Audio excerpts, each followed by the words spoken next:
I am the Tofu Golem. Please enjoy the video. In this video, I will explain how to use oxygen on an ambulance. First, always assess your patient's respiratory status and oxygen saturation levels. Look for clear signs of hypoxia, such as cyanosis or any changes in their mental state. This initial evaluation helps you determine if oxygen is needed and what delivery method will be most effective for their specific condition. It's crucial to get this right from the start.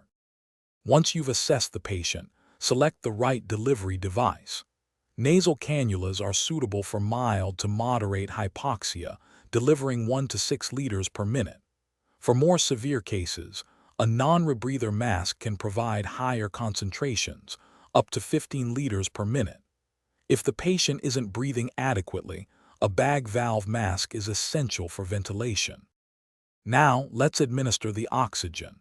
Securely connect the oxygen tubing to the flow meter and the chosen delivery device. Adjust the flow rate precisely according to your patient's specific needs and your medical protocols. Always observe the patient closely for any changes in their breathing, skin color, or level of consciousness, ensuring the therapy is effective and safe. Continuous monitoring is vital throughout transport.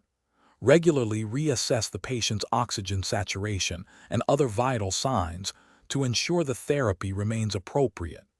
Meticulously document the oxygen flow rate, the specific delivery device used, and any observed changes in the patient's condition or their response to the oxygen. This detailed record is crucial for ongoing care. Thanks for watching. Consider subscribing if we helped you today.